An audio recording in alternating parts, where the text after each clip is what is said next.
Hi, Margie. My name is Phyllis Griffin, and I just wanted to respond to your video post for the week. And of course, the video that we saw this week was Meet in the Middle. And like you said, each individual, Mr. Williams, the Williams and Knifeley, both spoke about their differences and what they've experienced.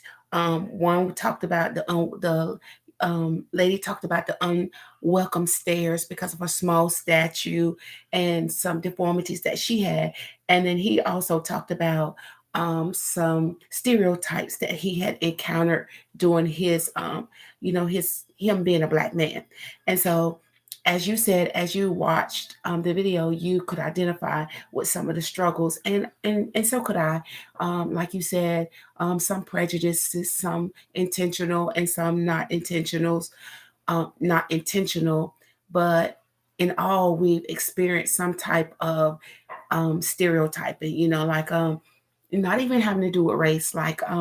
It's not really embarrassing to say, but if you watch the video, I'm talking right now, and I get joked a lot for, why don't you have a little nose bridge right here? Why are you so flat right there? And people would say, "Oh yeah, you look a certain way," and I don't think that people really mean to be mean about it, but it's something different, and people are not used to different, so they will stare or make jokes or stuff, and not even thinking about how they make you feel. And then one thing you brought out about how the video also reminded you of what's going on in Florida right now, how they've passed a law not to talk about slavery. And you asked the question, um, is it okay to erase history so that we can feel good about ourselves? My answer to that question is no. When I think about our history, it doesn't make me feel good, but in the same instances, it doesn't make me blame um, the people, like people my age group.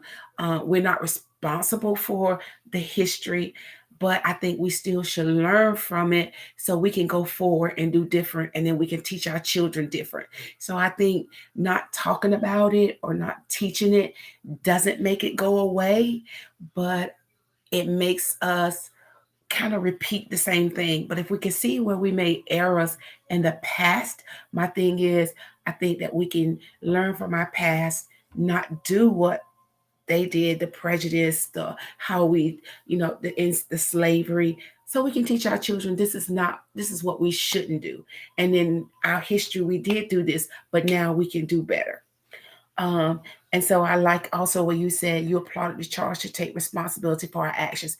That's a hard thing to do. Um, but you are so correct. We have to take responsibility for our actions, for what we say and what we do. It's hard, but it's the right thing to do.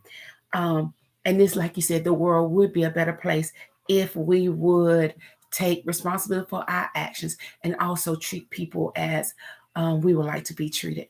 And then the last point I like to make is you're so correct. It is so good if we could have our supervisees to feel they can talk about difficult situations in a safe place.